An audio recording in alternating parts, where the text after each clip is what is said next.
Hello, hello, hello, lovelies, and welcome back to this corner of the internet. I'm your girl, PrincessSaphrae, and today we have another video talking about TCG Card Shop Simulator. So I've played approximately 10 hours at this point. I just wanted to give y'all a few tips and tricks from what I've learned so far. As we keep going, I can do more of these videos, so if you like this, make sure to leave a comment, subscribe, like it if you feel like it. But thank you for being here, and let's get right on into the tips and tricks that I've learned so far. All right, tip number 1. This might just be something that I learned and that none of y'all will even experience and have an issue with, but one of the first quests that you get in the game, or one of the first tasks, I suppose, is that you need to get a play table and then you need to get a card table. I thought these were the same thing, so I kept buying play tables. I bought 3 before I realized that the card table is a different thing. So, 4-letter words, maybe it's just the fact that sometimes I'm not the best at reading, but the card table is in fact different from the play table. So once you buy one play table, please immediately wait to buy a card table instead of another play table and another play table and another play table and another play table. I'm sorry. You know what? You get the gist. But that is tip number 1. On to tip number 2. I really think it's wise to prioritize saving enough money to get an auto set machine after buying your first play table. So even before getting the card table, kind of going along of tip number 1, I honestly would go buy a play table, buy an auto set machine, and then buy a card table. I do say this because especially early on, your ratings, they are drastically impacted by smelly customers. So if you can get this auto set machine even before it prompts you to, you're really helping out your ratings early on and really just setting yourself up for success. And with that, on to tip number 3.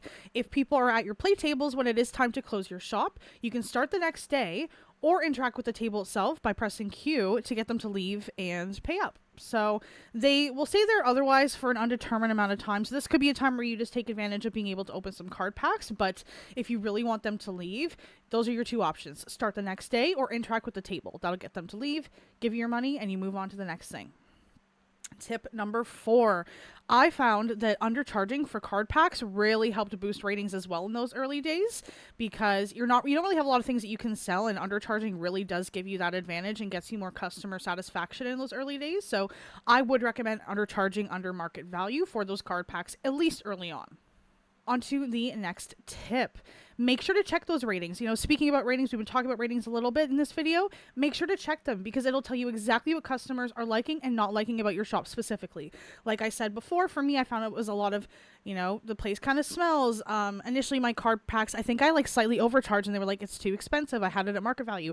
It was still too expensive. As soon as I undercharged for the card packs, that's when people started to show that they were satisfied with my place and my ratings did boost significantly. But it's the best way for you to figure out what are you doing right and wrong in terms of the customers. So you can really just kind of, get down to business and get those ratings up and going.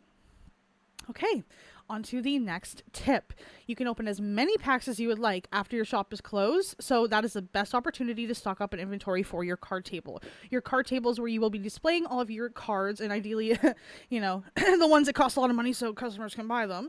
But while you can open cards throughout the day, like card packs, I honestly would recommend doing it after the place closes because then you can just open as many as you want and put yourself in the best position to have a bunch of really high value cards to be ready to be sold basically the next day. So you can, open packs during the day. You're risking customers waiting a long time in line. The place kind of, getting so busy and crowded, especially early on when your shop is kind of small, like before you do those sort of, area size upgrades. So I honestly would recommend just waiting until the shop is closed and then you can just open all the packs you want, get your place set up, and you can feel like you can start the next day with everything sort of prepared and in place. Okay. And the last tip I have for early stages of this game is that the license prices are proportionate, so you are not saving any money. It's just more convenient.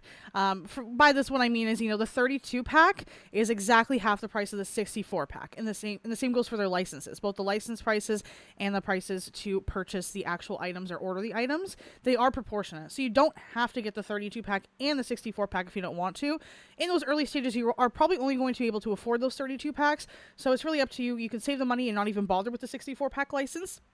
You'll just have to buy more of the 32 packs, obviously, to kind of balance things out, but it's not necessary to buy those 64 pack prices or licenses if you already have the 32 pack and vice versa. You can just do one and be okay with that. But yeah, hopefully these tips were helpful. I know I only had a few so far because I'm pretty early on in the game myself.